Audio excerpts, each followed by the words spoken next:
what's going on? It's Mecca James with the Tactical Den podcast. Today, I wanted to talk about training mindset. I wanted to do maybe a video on it eventually in the future, but I thought right now we'd start off with a nice little podcast. Again, it's just me, so this will be a short one. Eventually, I would like to get a couple buddies of mine onto the podcast from my group that I do training with, and we can talk about some of our training experiences, especially with this CQB trip that we just went on. I think it'd be a really good experience to get them on here, and we can all talk about it. I think that'd be awesome. I think that would be a lot of entertainment for you guys, but also a lot of good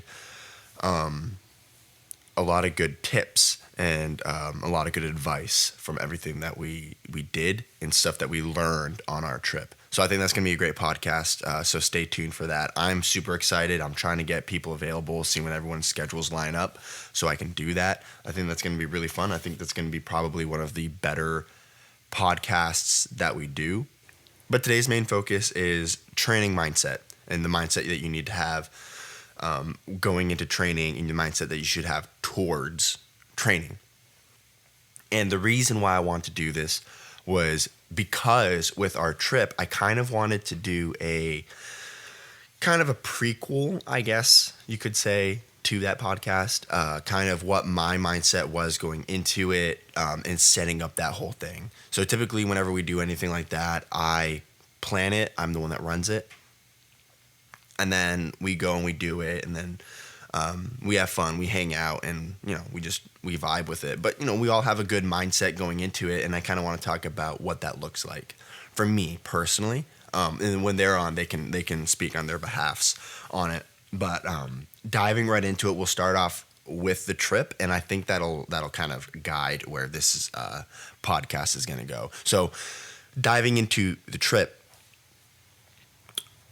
my mindset towards setting it up and everything like that was, this is a good way to not just have some fun, but to learn something, right?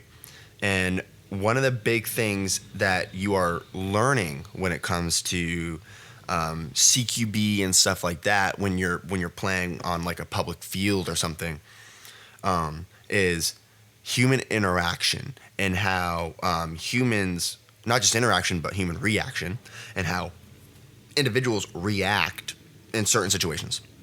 And that kind of gives you a good mindset of, well, if I go into this room and I'm going to shoot this guy, he's not just going to stand still, right? It's not shooting paper targets. You're not just going in a shoot house and shooting paper targets. You're shooting against real human beings that have reactions and they do certain things. So it teaches you a lot about human reaction.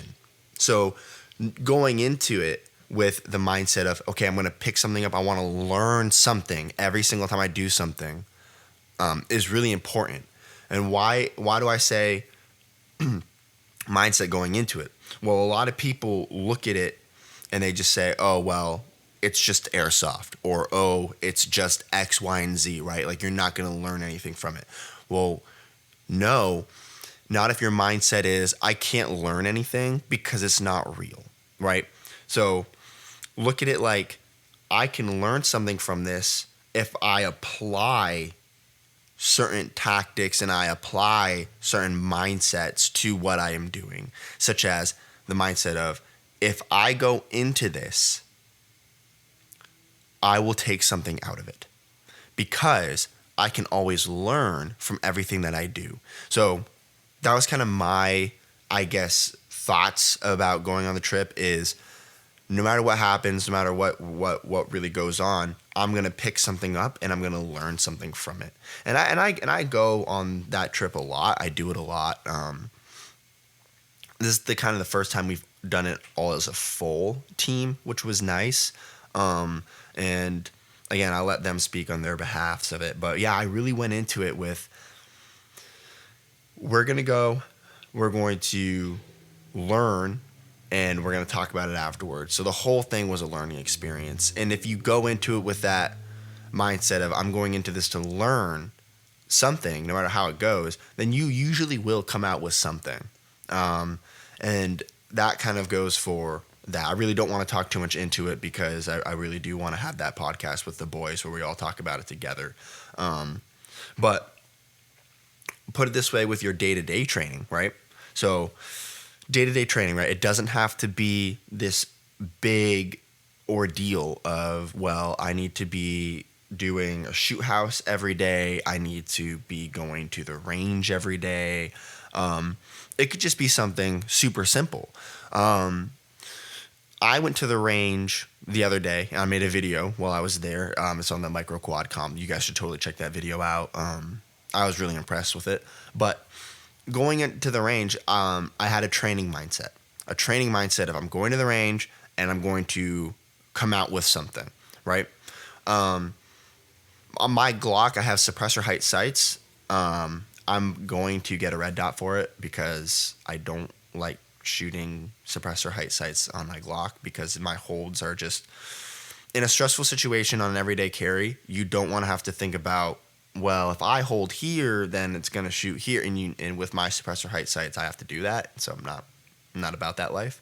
Well, I mean, I can do it. I just in a high stress situation, I don't want to have to worry about iron sight holdovers because that's really difficult. Red dot holdovers are a whole nother thing. Iron sight holdovers are just a mess. But I digress. So going to the range, I had a good mindset of I'm going to come out and I'm going to learn something from this. I'm going to have a good training day and we're not just going to waste time. I'm going to learn something, right? And you usually will if you have that towards whatever you're doing. It was a great day at the range. I shot super flat, which I was really, really happy with myself. And that's all due to a lot of dry fire, right? So there you go. There's another thing that you guys can be training, right? If you don't go to the range, well, why don't you just do some dry fire for like 20 minutes, right? Do some reloads or practice breaking that trigger, right? Without flinching or something like that, right? And I know it's hard because kind of there's nothing in it, but just focus on just gripping and then pulling the trigger, and then that just becomes a habit. So then when you go to the range and you actually shoot, your first shot's going to be outstandingly accurate, hopefully. Hopefully you have a good grip on your pistol and stuff. But stuff like that you can kind of do. Personally, for my dry fire, I don't dry fire every day, but I dry fire often. I do have some snap caps and stuff like that I'll put in there. Not that it really matters, because your guns are meant to be used and the parts will wear over time regardless of what you do with them. But it's just good practice to have snap caps anyway. So you get that feel of, hey, there's something in the magazine, put it in, you can rack it, you can see it's chambering and all that kind of stuff with the snap caps. Obviously practice safe training, keep real ammo away or not even in the same room as you when you have your snap caps and your dry firing, just because we don't want anybody to have any extra holes in them at the end of their training. Don't do that. So that builds good habits because, you have that feeling of, oh, there's something in the chamber, and it builds good muscle memory with feeling how it feels when it chambers around and how it feels when it doesn't, small things like that. But then again, obsess over the details. You guys should be obsessing over every little detail if it matters when it comes to your personal carry and when it comes to your training, because every little detail does matter at the end of the day. And that's something that we all need to take into consideration when it comes to our training is, are we training the small things? Are we training the details? Those are things to be looking at, and to have that mindset of, I need to be focusing on the big picture here, but also on the very, very, very small ones, because every detail matters. Really, I think the main point that I'm really getting to here is, are you training? And two, if you are, why? What's going on in your mind when you do it? Like what's your main goal? What's your focus? And where do you see it going, right? So another thing I wanted to talk about is purpose-driven training and purpose-driven kit and purpose-driven everything, right? So workouts, right? So why are you working out, right? It shouldn't be to get girls because that doesn't really work. It shouldn't be because you want to look the greatest. It should mainly be for performance. Like that for me, right? That's what I'm saying for me personally. If you want to work out because you want to have a fantastic physique, then do it. Because, brother, I also want to have a fantastic physique. But that's not the main goal. That's not the main goal. Main goal is fitness. Can I do my job? Can I carry my buddies out in a gunfight if I need to? Movement. Can I perform and do what I need to do? Movement wise, like, am I going to get tired if I have to go on this ruck or anything like that? Like, a lot of it has to do with work and making sure that I am fit and physically capable of helping out my team. So that's one of the main reasons why I work out. Physique is a secondary, but we all know we all want to have those glorious physiques and look like one of the 300 Spartans because why the fuck not? So we want to do that 100%. I understand, but making sure that the purpose of why you are working out is the strongest one. So having a good physique is a great reason to work out. But is that going to be maintainable over time? For me, no. Personally, no. That kind of goes like a wave. It's like up and down, up and down. But knowing that I need to be physically capable of taking care of my team is a completely different story, because that's a constant, right? So can I bench the heaviest guy on my team? Can I squat the heaviest guy on my team? Can I deadlift the heaviest guy on my team, right? How are my rows? Can I pull weight really quickly and really far in one motion?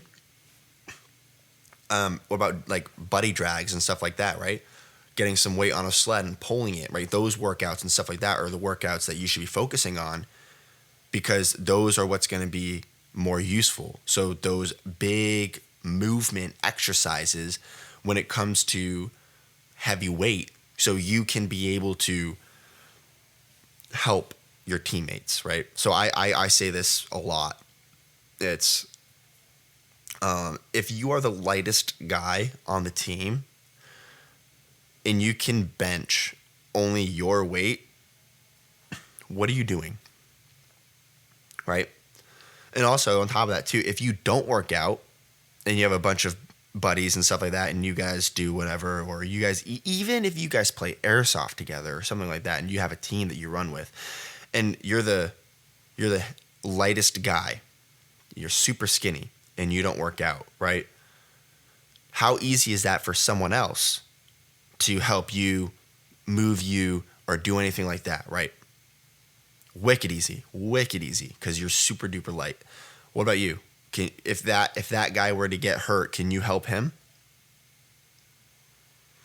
If the answer is no, that's a problem. Even if you're the lightest guy, you should still be able to help your team. Now, if you're the lightest guy, you can't lift the heaviest guy. In my opinion, that's something you should work on. Now, I don't mean like the heaviest guy on your team is like a 240-pound, massive, muscular dude, right? Like if you can't do that and that's really hard for you to do, to get that large or something like that, even though you are working out consistently and that's just like you're like, okay, that's not really my goal, then I understand that. I'm not saying that you need to, start crushing protein and be like this massive freak. I'm not saying that. What I am saying is keep in mind and have that mindset of, if I get hurt, I want my team to carry me out. And if they get hurt, I need to be able to return the favor. And if everyone has that mindset, you will be set up for success. So when it comes to working out, that's kind of my view on it. And on top of it too, if you're the heaviest guy and you don't work out, that's an even bigger problem, because now you expect everyone else to carry you out, but you can't even carry them out. But you expect them to be able to. So you expect them to go hit the gym. You expect them to be huge. You expect them to have the ability to do that, but you don't have the ability to do that to them. And you're the biggest fucking dude. So sure, you might have like big dude strength. But how's your cardio? Right? Can you run? Can you drag me for an extended period of time? And a lot of people say, oh, well, the adrenaline will kick in and I'll be able to do that. I've actually heard that before. People are like, oh, no, the adrenaline rush will help me. Yeah, that's bullshit. Yeah, because if you are, walking and then something happens where it's like, oh, someone twists their ankle or something happens where they break their ankle, they fracture their knee or whatever, right? Whatever injury it is, and you guys are just hanging out. You guys are going on a hike. Yeah, how's your adrenaline then? You have a big adrenaline dump, right? Yeah, because you're not in a gunfight, You're just walking, and your buddy got hurt. And let's say there's no cell service, there's nothing, because you're on a hike, nothing you can do except for get him and help him, right? So that's kind of what I have towards that fitness training mindset. That's kind of what goes on through my mind when it comes to fitness and working out and stuff like that. And again, physique is secondary. And we all want to be absolutely shredded and be able to bench over, 225. Like, we all want that. I know we do. Because we're all men. And being fit and being able to look good is something that we all strive for in this community. So, stand by. I had to take a sip of my coffee. I've got a Legend of Zelda mug. It's from the original Zelda. It says, "It's dangerous to go alone. Drink this." And I think it's one of my favorite mugs. It's really awesome. And I'm a nerd. So there's that on top of it. But regardless, as I was saying, so when it comes down to, let's say, your rifle setup, purpose-driven rifle setups, and on top of that, purpose-driven EDCs, right? So starting off with rifle setup, why is your rifle set up the way it is? Articulating everything that's on there for a specific purpose, I think, is very important. We will talk about my rifle, for example. My rifle is not an all-purpose rifle. I do not have an all-purpose rifle because, personally, I think all-purpose is misused. And I think sometimes it can be a waste. Now, having kit that's all-purpose is one thing, right? Like, my kit, I don't have multiple kits. I have a plate carrier, I have a belt, and I have a chest rig. So it's not like multi-purpose. It's if I choose to wear a chest rig, I have a chest rig. If I choose to have a plate carrier, I have a plate carrier. If I choose to, wear neither, I can wear neither.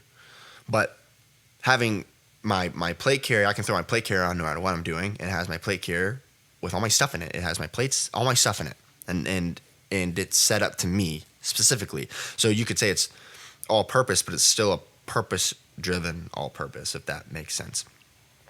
But rifle is a completely different story. But I'm also not telling you to have a bunch of different rifles. I'm saying look at life realistically. Have that mindset of this is what's happening. This is what I do personally when it comes to home defense, when it comes to work, when it comes to whatever it is that you're doing. My rifle is pertained to CQB. That is it. If I need to go out and touch someone at range, then I know my holdovers. That's pretty much it. I know my holdovers. And then I have hunting rifles and stuff like that, right? So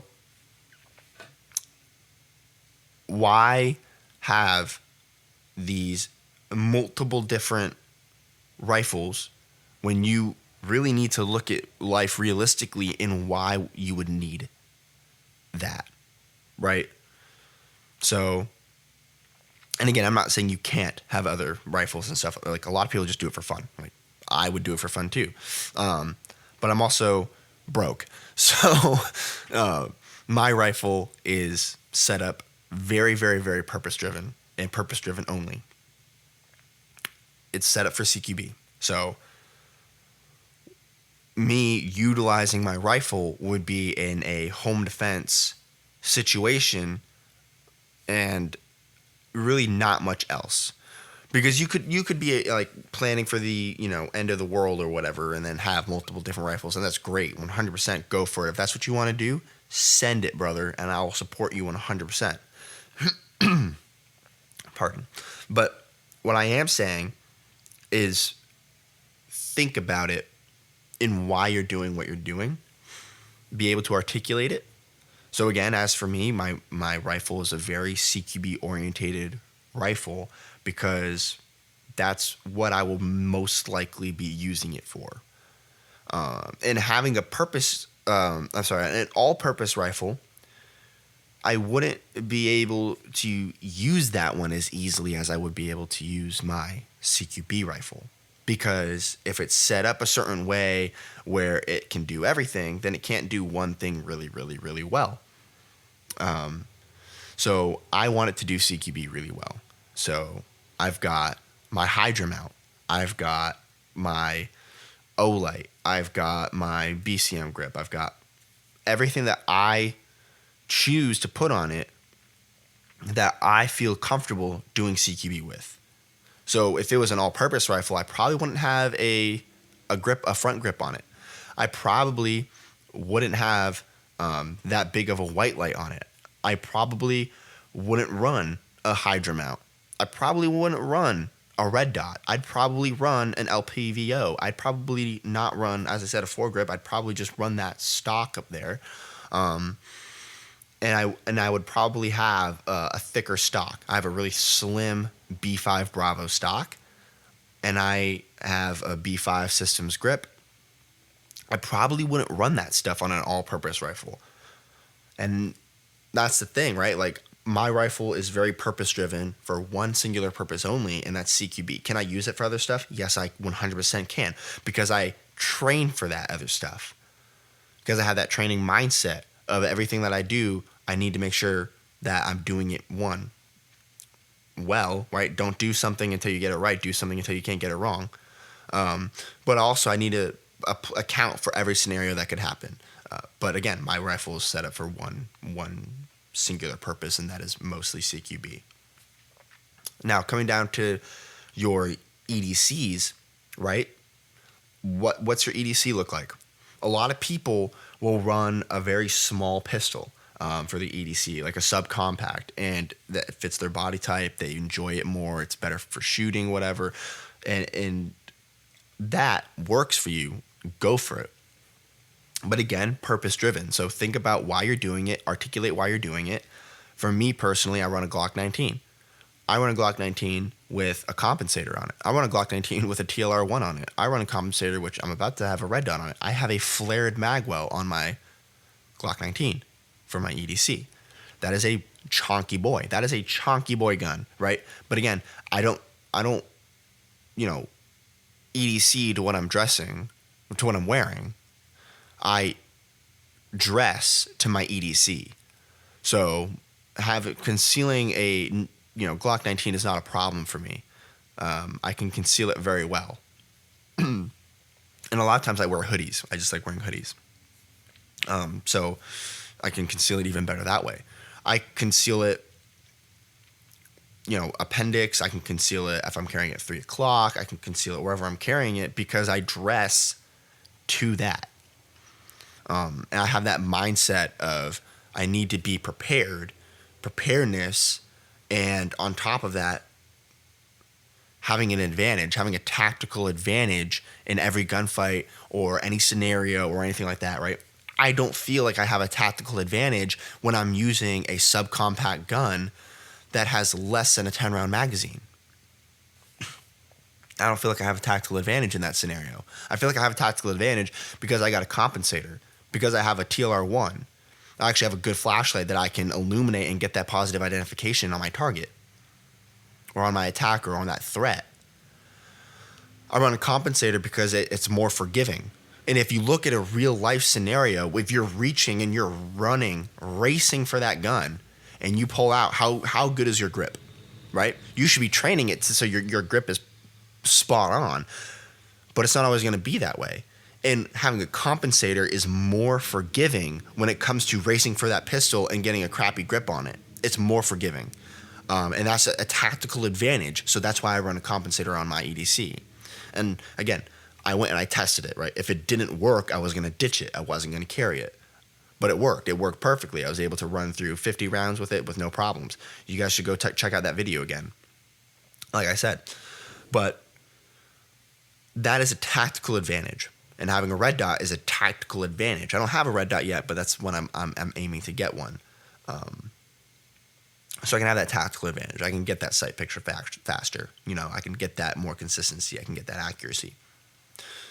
All purpose driven. I feel like I have more of a tactical advantage using a Glock 19. And on top of it too, something that gets pointed out is I have a flared magwell. Yes, I have a flared magwell because it helps with my grip. It's more comfortable. I know every time I grab it, if my pinky is touching that flared magwell on a certain spot, that my grip is good. I run on a lot of muscle memory. It's just how I operate. I'm a creature of habit, so if I grab that way and I feel it, muscle memory tells me that this is good, and I pull out, and I can engage on target with a good grip. That's a reason that I run it. And another reason too is like high stress situations. I want every advantage I can get, and having a flared magwell means that if I need to do a mag change under high stress, I'm able to do that. So does it print more if I just wear a t-shirt? Yes, 100%. But again, I dress to my EDC because I want that advantage.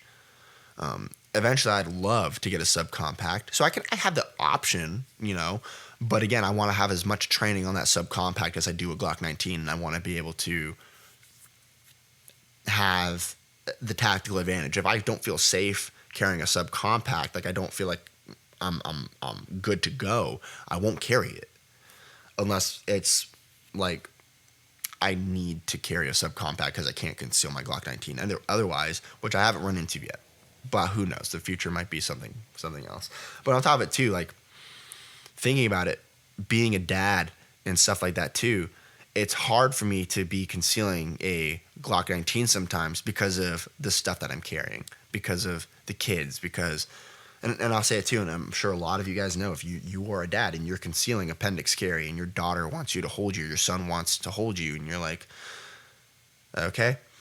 I realize I said hold you instead of hold them. It's just my daughter says hold you every single time that she wants to be held, so it goes off of that. Ultimate dad mode. But every single time you hold them and you're holding them like to the side or whatever, their leg is probably kicking across where you're carrying, right? And having a Glock 19 there, it's very uncomfortable because I feel like she's sitting on it. So if I'm out and doing stuff, a lot of movement stuff, it might be nicer to have a subcompact, something like a SIG P365 or something like that. Like I think that would be nice. I'd like to carry one of those, but we'll see. Obviously I'm broke, but again, having that training mindset of purpose-driven, everything you're doing is purpose-driven. And then on top of it, everything that you're doing, you obsess about every detail because it's important. And again, all of my opinions, and this is just a discussion that we are all having. I feel like I kind of ramble on some of these because I have a lot of thoughts in my brain, and this is a good way for me to kind of vent on a lot of those topics and stuff. But a lot of times I'll say things or I'll ramble on for too long. So again, it is a discussion, so I apologize if I do that. I know I use a lot of filler words, but being able to sit here, being able to talk to you guys, make these podcasts is something that I really enjoy doing. And again, if you guys have questions or you guys have comments or something, 100% feel free. Go ahead and throw those into the comment section. We can have a good discussion. You guys want to send me videos of you guys training or topics you guys want to talk about, or if you guys want to have a discussion on something, let me know. We can 100% do it. I'd love to create this community of just us all talking and helping each other and becoming closer together as a nation, as people, as individuals. And I think it's a great thing. And I would really, really, really like to help the community in doing that. So again, I ramble on a lot. I missay things. I know. I apologize. I've never been great with words, but I appreciate you guys tuning in. And I really hope that there was some stuff said in this podcast that you guys can take to heart and that could be helpful for you guys.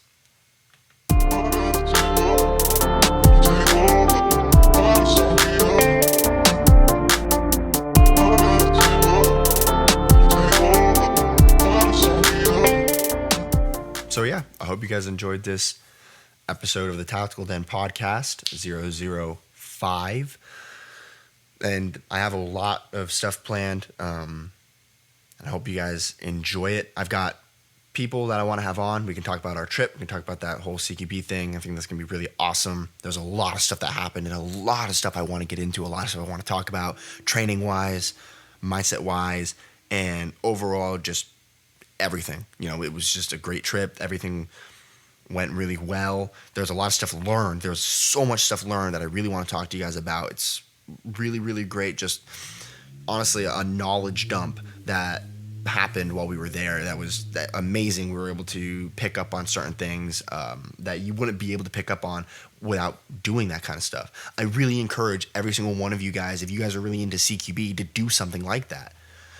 Like, being in a shoot house shooting paper and then going and shooting at people is completely different. Even if you are using airsoft guns, I have an airsoft gas blowback gun. It shoots like a sim round gun. It shoots just like as the same recoil as it. If you guys shoot like 22 conversions in an AR-15 that has no recoil, my gun actually has recoil. So you can utilize that, and as long as you have the mindset of you are going in there to train and you are training, you'll be good to go. So that's what I'm talking about, right? So with the whole mindset thing. So make sure that you guys have a good, positive mindset towards training, and you guys are thinking about why you're training, articulating why you're training, and have purpose-drivenness in everything you do.